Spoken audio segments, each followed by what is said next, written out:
Stacy, you have me on already, don't you? Good job. All right. One of the first things I want to mention to you is that I asked Jonathan this morning if he would speak next Sunday, and he has graciously agreed to do that. So next Sunday when you come, you'll have a fresh face to look at, and we're looking forward to that. I don't know if you guys able to get the PowerPoint up? There you go. If you want to we're going to be kind of focusing in John chapter 13, and so that's what I would encourage you to get there. And,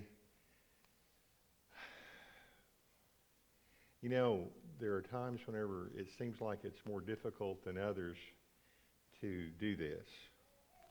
So this is one of those Sundays when it's kind of difficult, because I'm probably going to talk about some things that are, to me, kind of challenging. And I don't know. Whatever's said, if I offend you by what I say, please forgive me, because that's not my intent. Okay? So we're in John chapter 13. This is kind of an interesting section because this is the Last Supper that Jesus had with his disciples. In it we read about Judas finalizing his plans for Jesus' betrayal and arrest that night.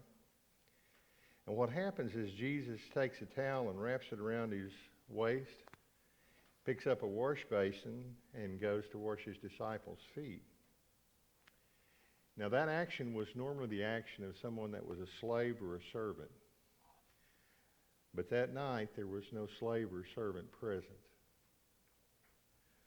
So the question I ask you this morning to consider is, why did Jesus do it?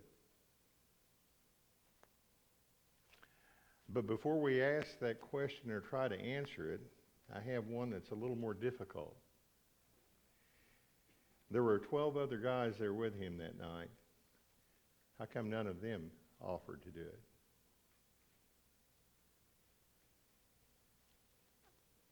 You know, the Bible doesn't really give an answer to that question.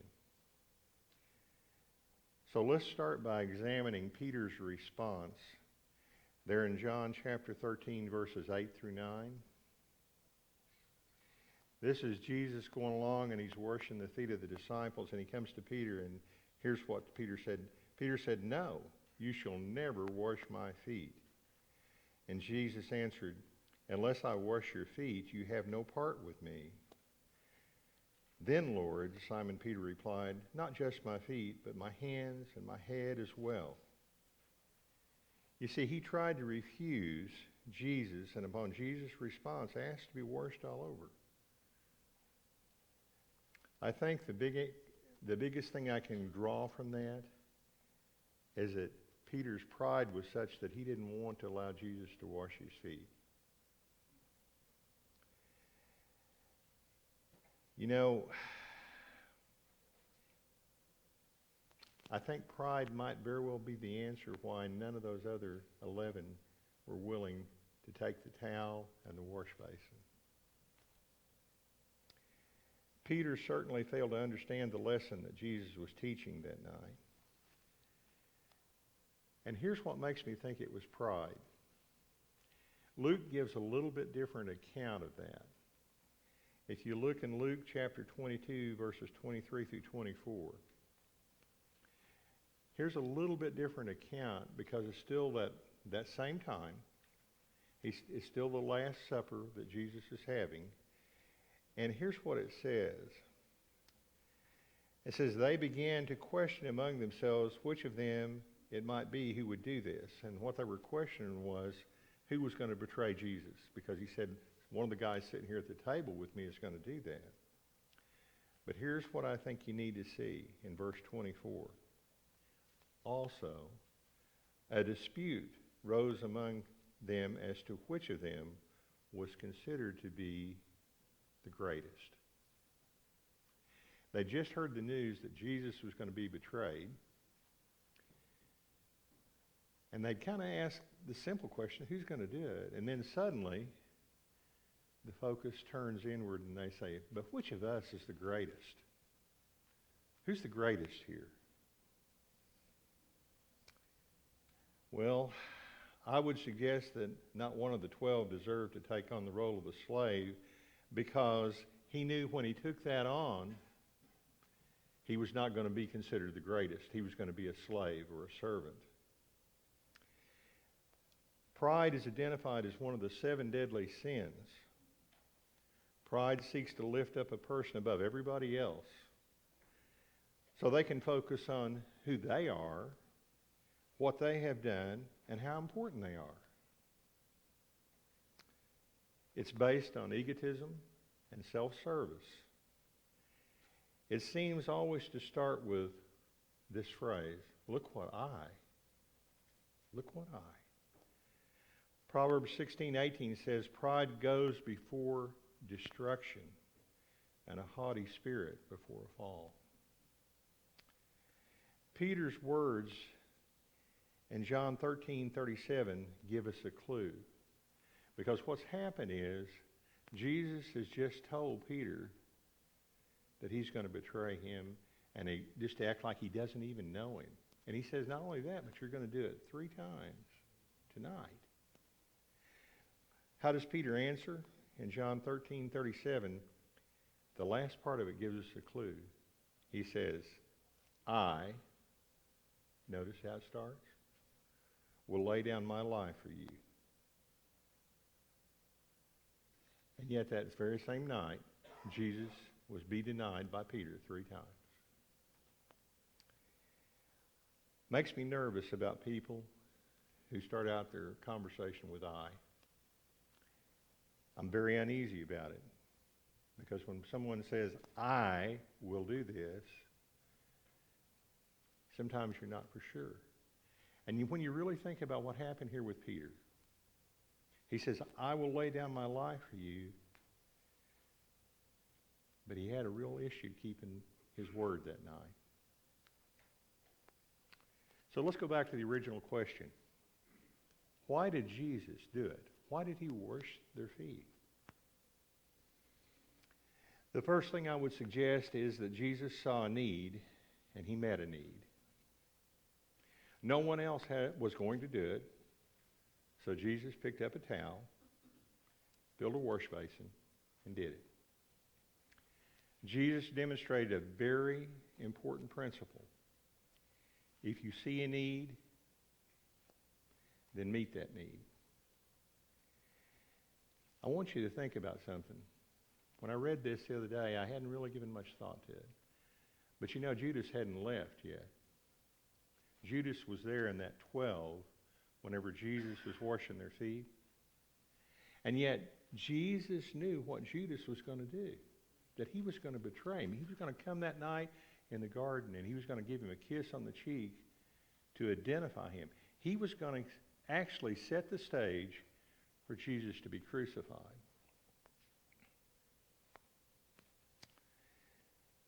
So why did Jesus do that? Why did Jesus even wash those feet of Judas, who he knew would betray him? I think it tells us something about ourselves.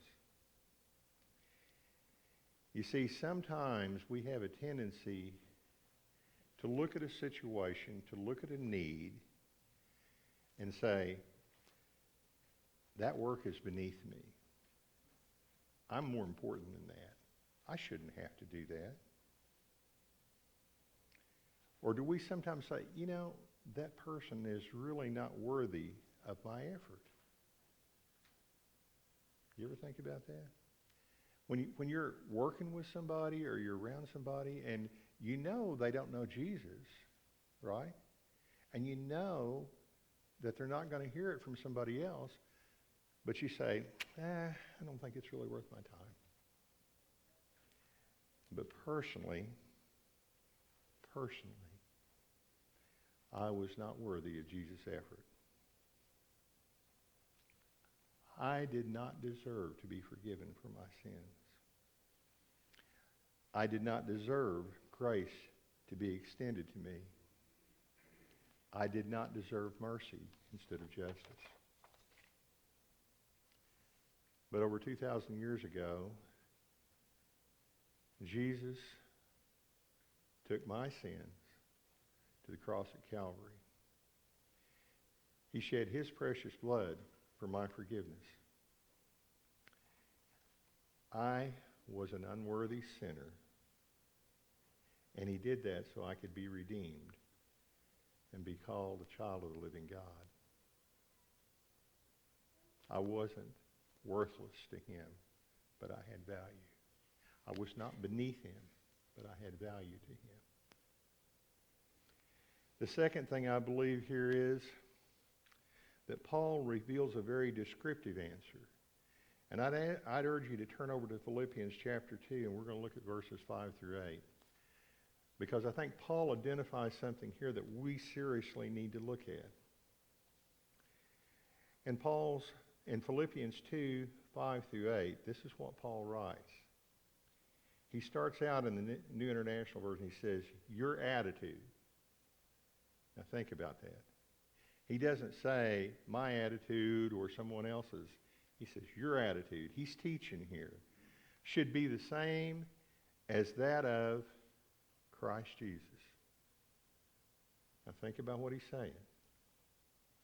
Who being in the very nature God did not consider equality with God something to be grasped, but made himself nothing. Taking the very nature of remember what Jesus did? That towel around the waist? Taking the very nature of a servant, just like he did that night. Being made in human likeness, and being found in appearance as a man, he humbled himself.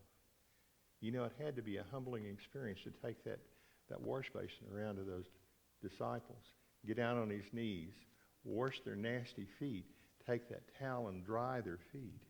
But he humbled himself, even though, look who he said he was. And became obedient to death, even death on a cross. Paul tells us to have the same attitude that Christ Jesus had. Verse 7 tells us that Jesus took upon himself the very nature of a servant. He put on a towel and washed away the dirt from his disciples' feet, but you know what else he did? He washed away the sins from my life. How do I react to somebody that washes away the sins of my life, that separates me from God, and that would have damned me to hell? He humbled himself. That means he destroyed pride. Remember, pride was that separating thing we were talking about? And although, as God's only Son, he had every right to be proud. And verse 8 tells us he became obedient to death. Now, there's some who would probably argue with you and say, oh, he was captured that night by the mob and all that, and he couldn't have done anything about it. But I want you to listen to what is said by Jesus in Matthew 26:53. Because remember, Peter had struck the ear off of Malchus, the high priest's servant. And he said, do you think I cannot call on my Father, and he will at once put at my disposal more than 12 legions of angels? Now, for us, we probably can't really understand that, but what Jesus said is that all he had to do was just say, send me help. And 72,000 angels would have shown up that night.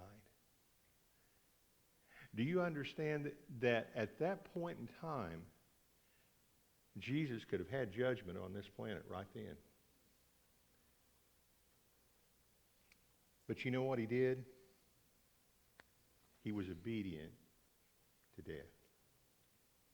To a death on probably the cruelest and most vicious way to die, crucifixion on a cross. So why did Jesus do it?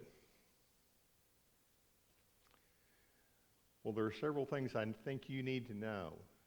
I have to be reminded of it frequently because it tells me something about myself when I look at it. Back in the Old Testament, in Deuteronomy 21, verses 22 through 23, It says, if a man is guilty of a capital offense, is put to death, and his body is hung on a tree, you must not leave his body on the tree overnight. Be sure to carry him that same day, because, and here's the thing, anyone who is hung on a tree is under God's curse.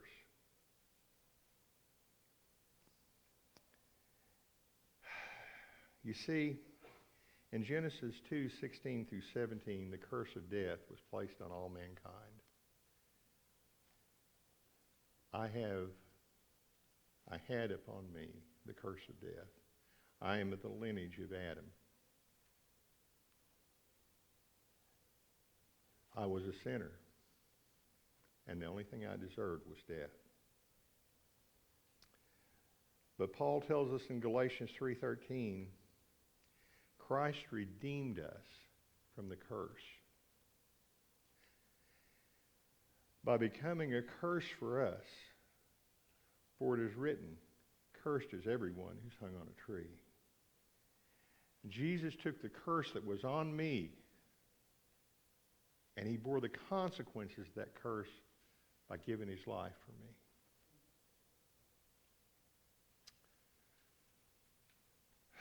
So what should be my attitude? What should be my attitude? Paul's word tells us to become like Jesus. We're to be servants to others, even when it's inconvenient. I'm going to tell you,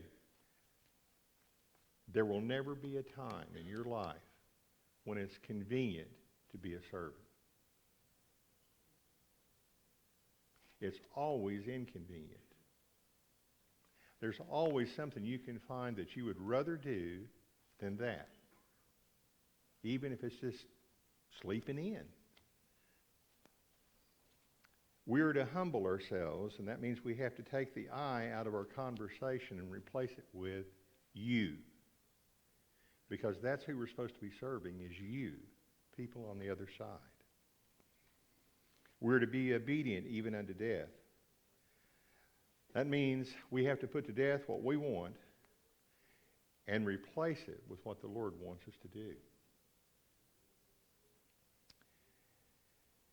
It means stop making excuses.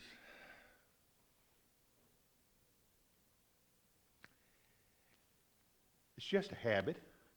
I can't change it. You know, you're absolutely right. You can't change a habit. But Jesus can change a habit, because he's in the business of making us new. That's the process of being born again. We're renewed, and those habits can be broken. I'm just not qualified. I don't know enough. And again, you are right without question. There's not a single one of us qualified, and that includes me. But it's not me that's going to be enabled to do the job. It's going to be Jesus working through the Holy Spirit that's going to cause that to happen. Paul writes in Philippians 4:13, he says, I can do all things through Christ, which strengtheneth me. Well, we're kind of at the point where we should be about out of excuses. I know some of you probably remember this.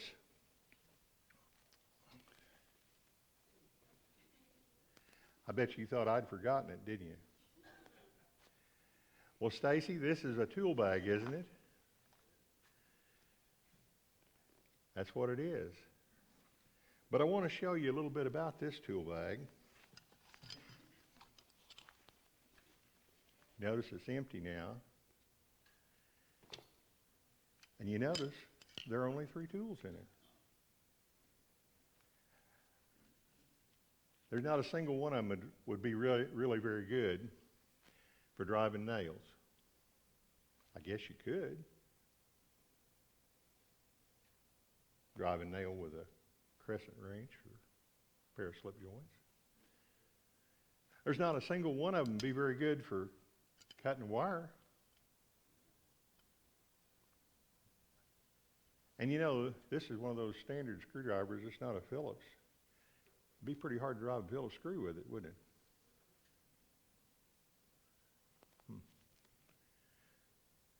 I don't know if you understand what I'm saying, but I'm hoping Stacy's going to put the next slide up because this is what our tool bag looks like now. We got 3 tools in it. That's what our tool bag should look like. Why does our tool bag only have 3 tools in it? Do we have the attitude that Jesus says we're supposed to have?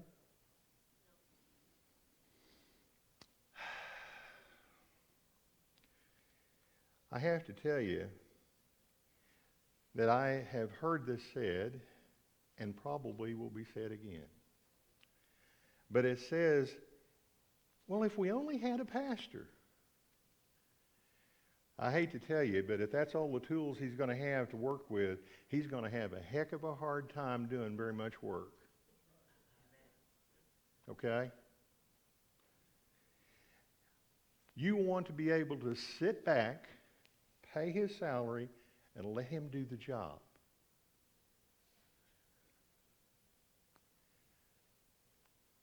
You think I'm kidding you, don't you? Let me tell you, that is not biblical.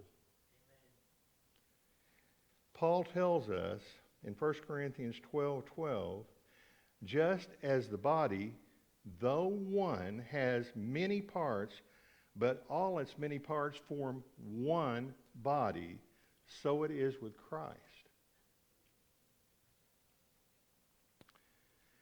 Our body is crippled.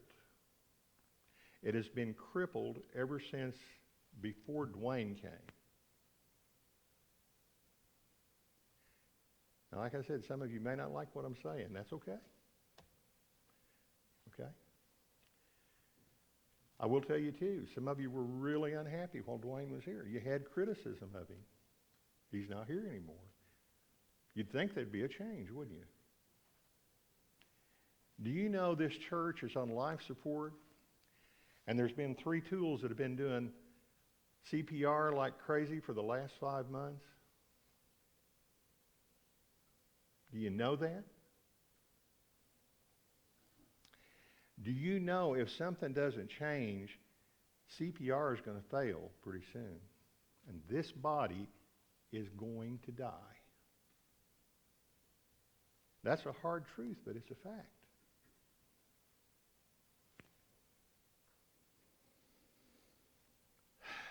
This way we are operating is not sustainable.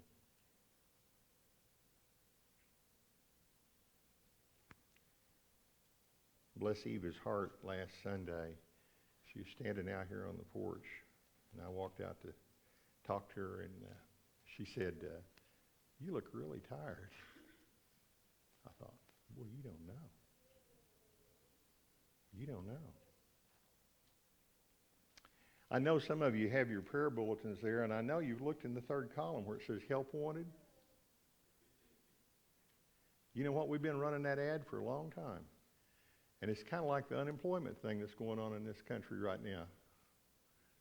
We got a lot of unemployment going on, and there ain't a lot happening.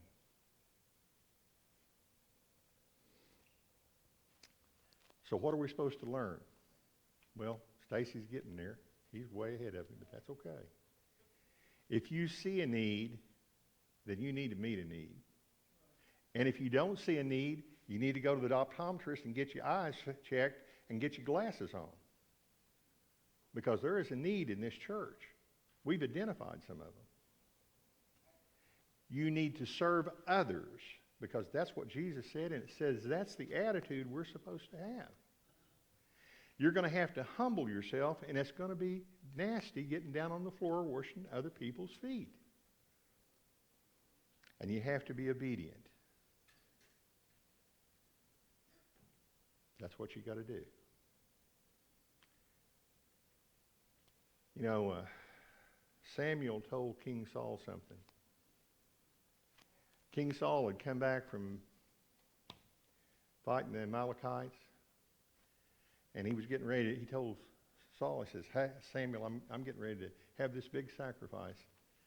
And Samuel looked at him and he said, to obey is better than sacrifice. to obey is better than sacrifice. Well, we're going to stop streaming right now because what I've got to say is for you, and it's not for our online people. So, Stacy, when you guys have finished streaming, wave your little grubby paw at me.